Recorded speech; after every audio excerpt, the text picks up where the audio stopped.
성빈은 중국 항저우 조그만 마을에서 미용실 수습생으로 일하고 있었습니다. 시골에서 자란 성빈은 남들처럼 도시 생활을 하고 싶어 과감하게 고향을 떠났습니다. 미용 기술을 배우면서 여성용 미용용품에 눈을 뜨게 된 성빈은 미용실에 물건을 판매하는 영업을 하며 미용 제품을 판매하기도 했습니다. 성빈은 영업활동 중 심성 착한 아가씨를 만나 사랑에 빠져 결혼했습니다.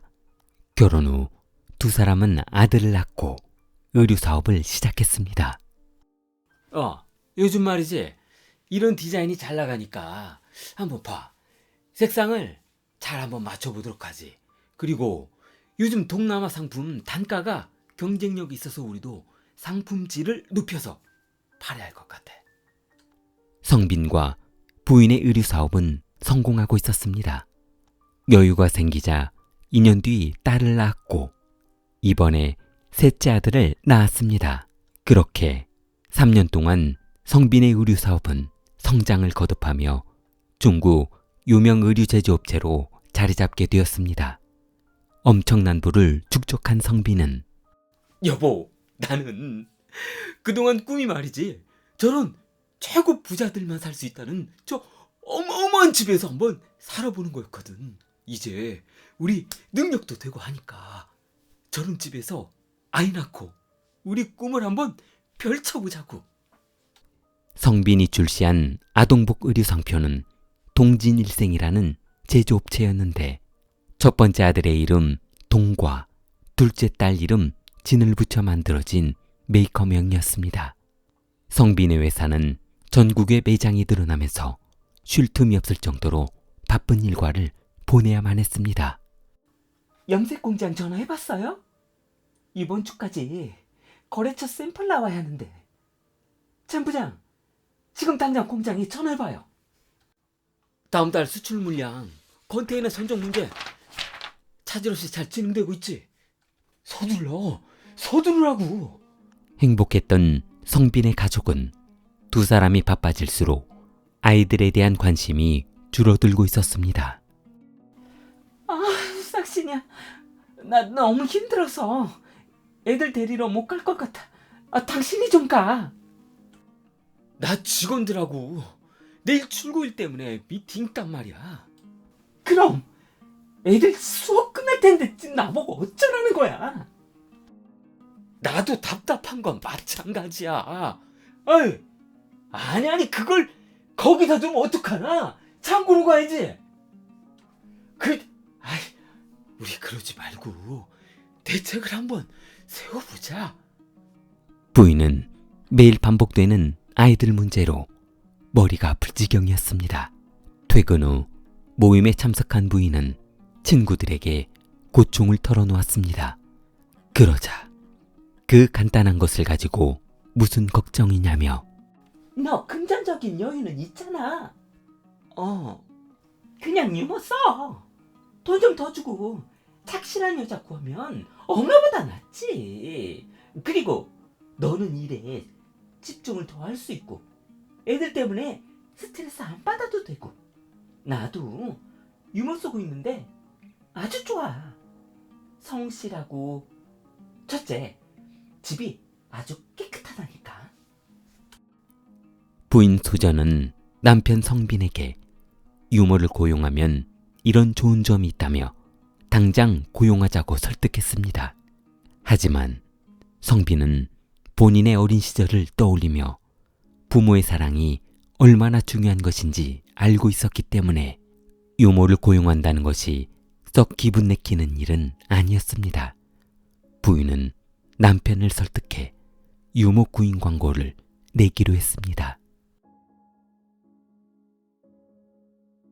부인 소전은 유머의 월급 7,500위안, 한화 약 130만 원의 상당히 높은 급여로 구인 광고를 냈습니다. 그러자 얼마 후 30대 초반의 여성이 전화가 왔습니다. 구인 광고 보고 전화드렸는데요. 유머 구하신다고. 전화를 건 여성은 수줍은 듯 발끝을 흐리며 네. 구인 광고에 나온 급여가 맞는지 재차 확인한 환징은 마음에 들어 했습니다. 부인도 환징이 고향에 8살 된 아들이 있다는 말을 듣고 본인과 같이 아이를 키우는 처지에서 동정과 믿음이 갔습니다. 그런데 숙식은 제공되나요? 부인은 환징에게 유모방이 따로 있어 일이 없을 때는 방 안에서 편히 쉬어도 된다며 설득했습니다. 애 키워보신 경험이 있으시니까 우리 애들도 잘 봐주실 것 같아요. 꼭 저희랑 같이 살아주셨으면 좋겠네요. 며칠 후 환징은 소전과 대화를 나눠보던 중 마음이 편할 것 같다며 성빈의 집을 찾아왔습니다. 2016년 9월 모 환징은 상해의 한 중개업소를 통해 성빈의 집 유모로 고용되었습니다. 저 잘 부탁드려요. 성빈과 부인은 그녀를 가족처럼 대해주며 행복한 생활을 이어갔습니다. 유모 덕분에 아이들 걱정은 하지 않아도 될 정도로 성빈과 소전은 마음이 편했습니다. 성빈의 집은 유모가 돌아온 뒤 항상 웃음꽃이 피었습니다. 저녁 식사를 하던 어느 날 주머니 여기 빈 접시 하나만 주세요. 네, 사장님.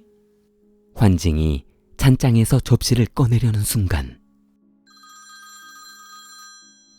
환징의 휴대전화가 울렸습니다. 그러나 환징은 전화를 받지 않고 찬장에 빈 접시를 꺼내기 위해 발을 쭉 뻗었습니다. 아니, 아주머니. 바쁘시면 전화 받고 하셔도 돼요. 아니에요. 아무것도 아니에요. 전화벨 소리는 끊이지 않고 계속해서 울려 퍼졌습니다. 환징은 접시를 끄집어내고 나서야 벨소리를 진동소리로 바꾸었습니다. 성빈에게 접시를 건네준 유모는 주방에서 식사하던 중 계속해서 울려 퍼지는 핸드폰 진동소리에 한 손에 휴대전화를 들고 어쩔 수 없이 현관문을 열고 나갔습니다. 현관문이 닫히고 알았어요. 알았다고요.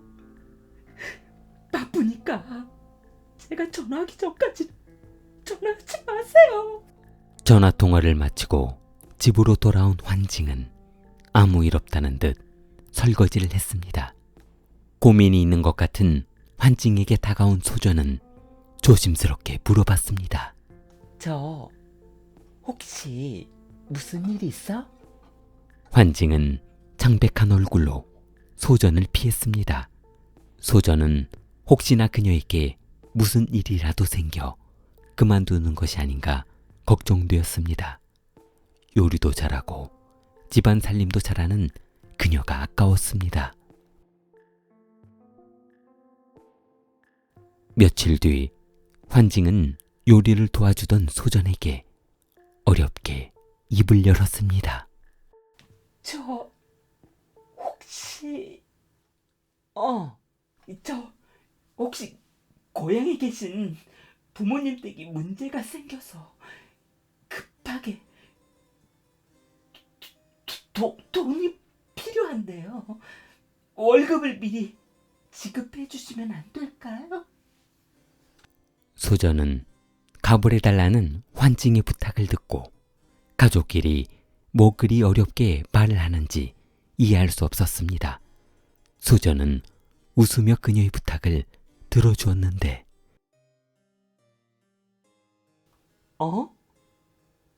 얼마? 2천만 원이요. 그렇게 큰 돈을?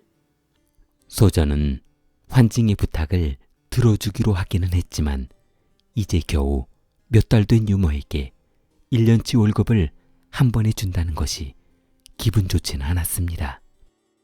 그리고 월급 120만 원으로 생활하는 가사도우미가 왜 이렇게 많은 돈이 필요한지 궁금했습니다. 그런데 이렇게 많은 돈을 어디에 쓰려고 그러는 거야? 부모님 집 사드리려고요. 소전은 부모님을 위해 집을 사준다는 말을 듣고 괜한 의심을 한 본인을 한심하게 생각했습니다. 소전이 환징에게 돈을 빌려주고 얼마 후 여보, 내 시계 못 봤어? 시계라니요?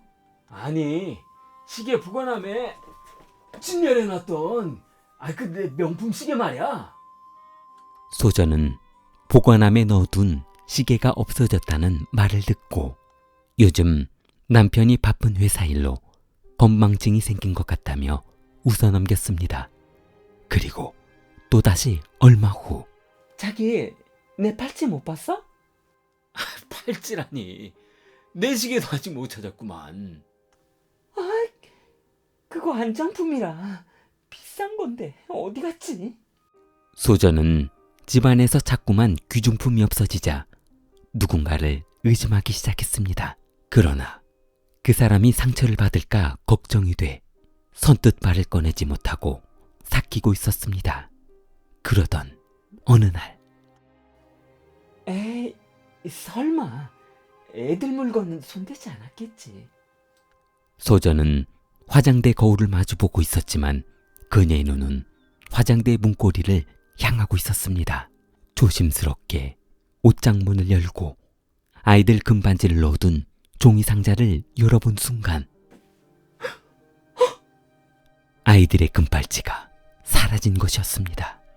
너무 놀란 소전은 본인들 물건이 없어진 것은 참을 수 있었으나 아이들 물건을 손댄 것을 보고 더 이상 참을 수 없었습니다.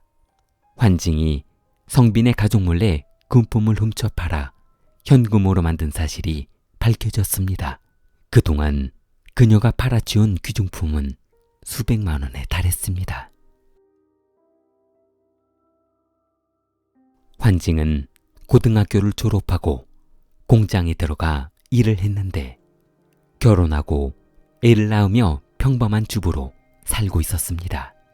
그러나 얼마 후 이웃 아주머니와 함께 놀러간 도박장에 빠져 한동안 나오지 못하더니 결국 2년 만에 전 재산을 탕진해버렸습니다. 급전으로 빌려 쓴 도박장 사채는 수십 배로 불어나 이자만 하루에 몇십만 원씩 갚아야 하는 상황이 되었습니다. 환징이 성빈의 집에 유모로 일하는 동안에도 도박장 사채업자들이 걸어오는 전화로 시달렸던 것이었습니다. 2017년 6월 21일 저녁부터 다음날 아침까지 이어진 핸드폰 온라인 도박으로 주성빈의 시계를 팔아서 마련한 돈 700만 원을 모두 잃었습니다. 조금만 더 있었으면 만회할 수 있었는데. 환징은 돈이 부족해 도박판에서 돈을 잃었다고 생각하며 만회할 방법을 생각해 봤습니다. 그리고 눈이 번쩍 뜨이는 방법을 생각해냈습니다. 그렇지. 만약 집에 불이 났어. 불이 났다고 치자. 그런데 그때 내가 잠에서 깨서 그 불을 끄는 거야. 그러면 집주인이 아이들 목숨을 구해줬다고 내 공로를 인정해서 보너스를 줄 거 아니야. 그것도 크게 줄 거 아니야. 환징은 휴대폰으로 집이 자연스럽게 방어가 되는 방법을 검색해 봤습니다. 그리고 책에다 불을 붙여서 소파에 던지라고? 그 다음 불이야 하고 집안 사람들을 깨워서 불을 끄면 된다 이거지? 환징은 인터넷을 보고 연습한 대로 한 손에 라이터를 들고 또 다른 한 손에는 책을 들었습니다. 그리고 라이터로 불을 붙였습니다. 불 붙은 책은 생각보다 활활 타올라 뜨거웠습니다. 뜨거! 환징은 무서워 책을 소파로 던졌습니다. 그러나 소파에 불이 붙은 불은 순식간에 거실 커튼에 붙어버렸고 거실은 불바다가 되었습니다. 환징은 계획한 대로 불이야라고 소리 지르고 싶었지만 너무 무섭게 타오른 불길을 보며 목구멍에서 소리가 나오지 않았습니다. 곧장 도망쳐 버렸습니다. 이게 뭐야? 새벽 4시 55분경 거실에서 시작된 불길은 아이들 방으로 번져버렸습니다. 그리고 아이들의 어머니가 있는 방도 불길로 휩싸였습니다. 너무 무서웠던 환징은 아파트에서 도망나와 경찰에 신고했습니다.